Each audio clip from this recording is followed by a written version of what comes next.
Good evening, ladies and gentlemen, and welcome to the Rome Community Theater radio channel. Tonight's play is presented to you with the cooperation of Paul Rapp, son of the genius creator of the Bickersons, Philip Rapp. And now, here are Mark and Janet Hanna as the Bickersons.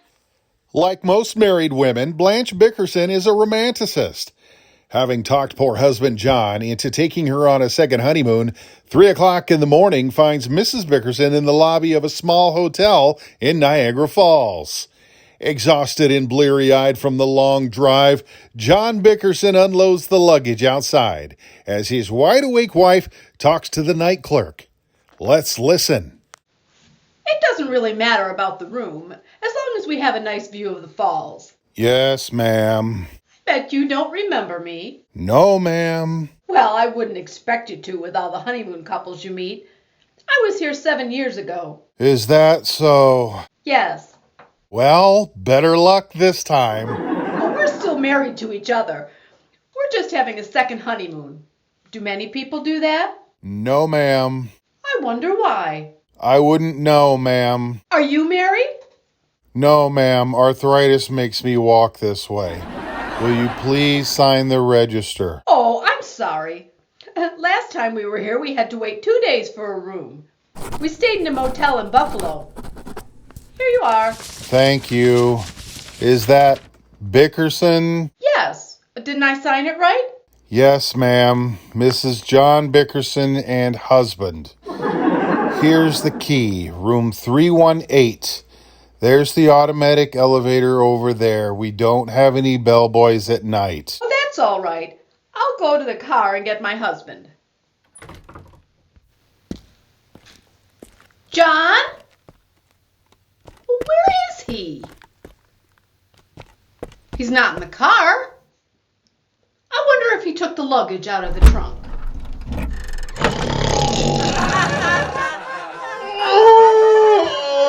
Good heavens!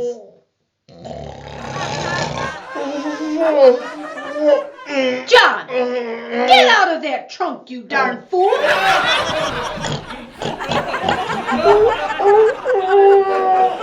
John!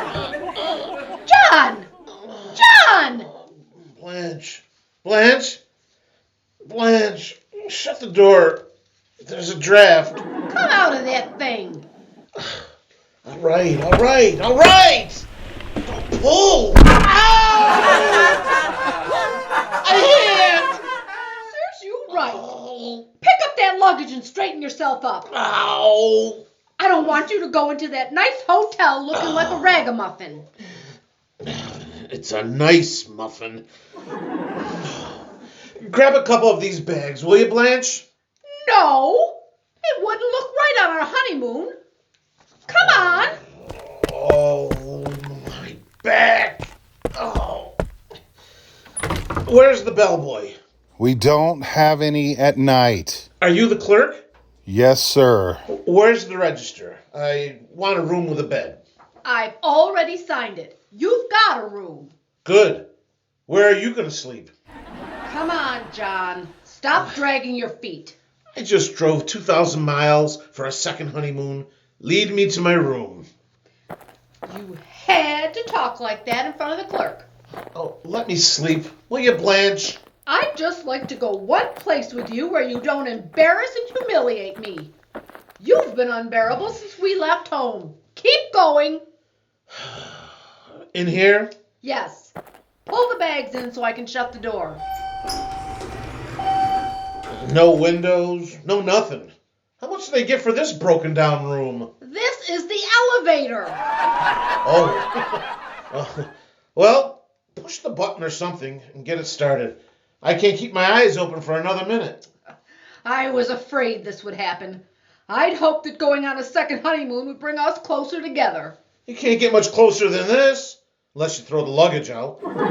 Every time I want you to be romantic, you're so distant, John. What is it keeping us apart? Right now, the brown suitcase. What floor are we on? I'm sleepy. You're always sleepy. When you're not sleepy, you're humiliating me. I'll never be able to face that night clerk in the morning. You won't have to. Why not? There'll be a day clerk. Which way is the room? I don't know and I don't care. I'm staying in the elevator. Oh, come on, will you, Blanche? Well, say you're sorry. I'm sorry. Now, where's the room? Right in front of you, 318. Well, open the door before I collapse. Thank heaven. I gotta get some sleep. Well, put the lights on. Don't stumble around in the dark. Don't want to open my eyes. Just aim me at the bed and give me a shove. I'm not gonna let you sleep until you undress properly and unpack the luggage. Oh, Blanche. Why'd you have to bring so much stuff? You've got as much stuff as I have. I have not. All I brought was my toothbrush and my overnight bottle. You and that bourbon. You wouldn't take 5 steps away from home without it.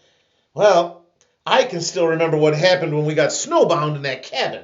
That wasn't so terrible. Oh, no, not much. I had to live for 2 weeks on nothing but food and water.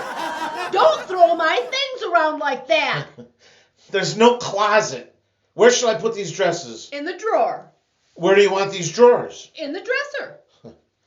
Fold up your pants neatly and put them under the mattress. Okay. Well, take them off first.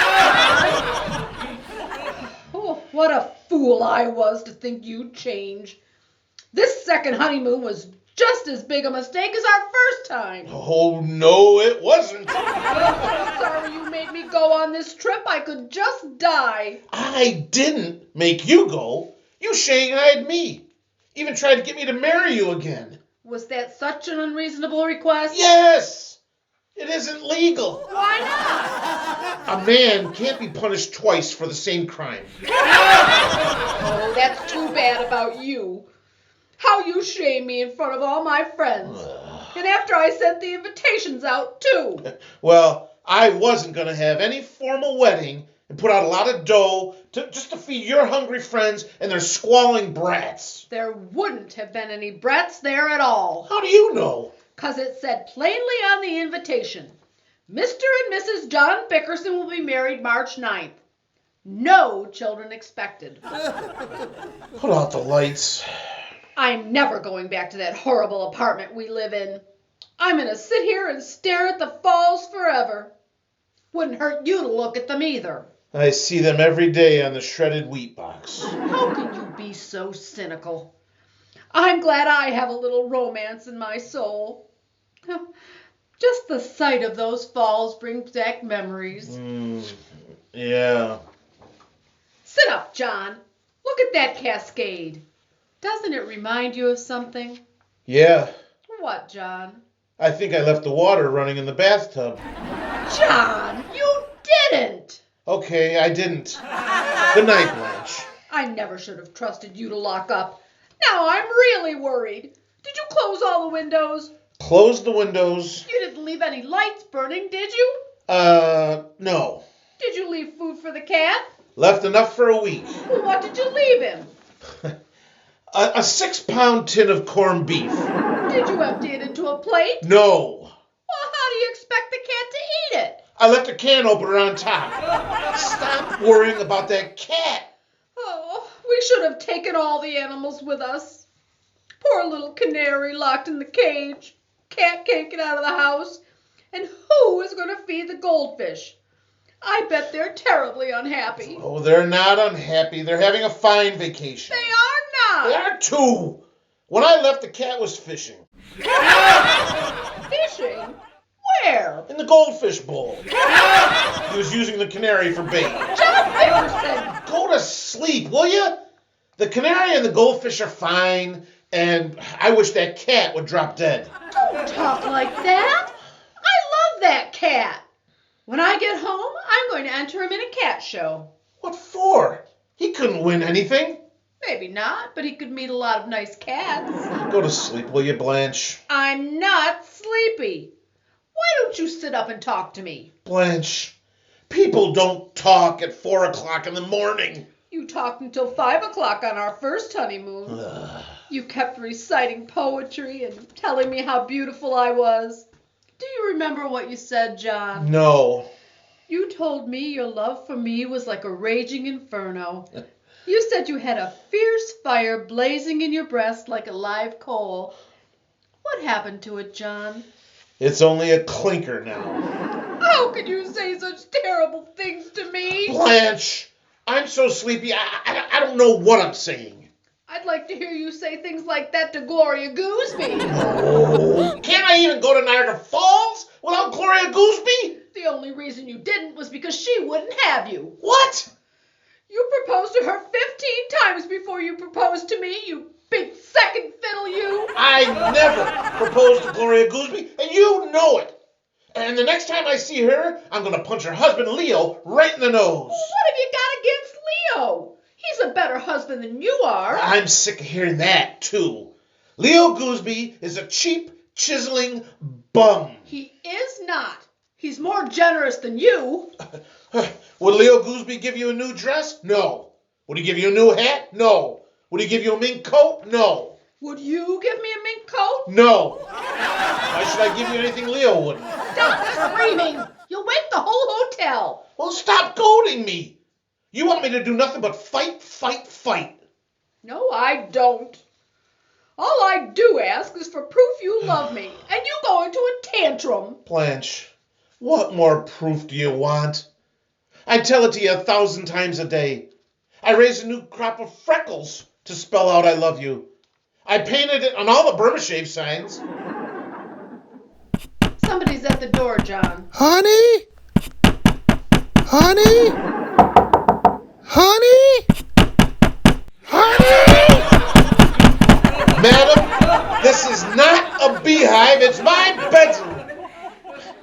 What are people wandering around in the halls this time of night for? That broken down hotel. Don't be so crabby. It's probably some nice little bride who can't find her husband. Maybe he's lost. Oh, he isn't lost. He's hiding. Put out the lights, will you, Blanche? I've got a vile headache. Nobody told you to scream your brains out. Good night. If you just stand here and look at the falls for a few minutes, your headache will go away, and you'll sleep fine. Where does all the water come from? I once read it goes over at the rate of 346,000 gallons a second. John? Yeah, what? What? Are the falls higher on the American side or the Canadian side? Oh, I don't know. I have to find out in the morning. Oh, what a majestic spectacle. I'm convinced there's nothing in the world like Niagara Falls. Except you, Blanche. Really, John? Why do you say that? 'Cause you never dry up either. Good night, John. Good night, Blanche. That's our show for tonight, folks.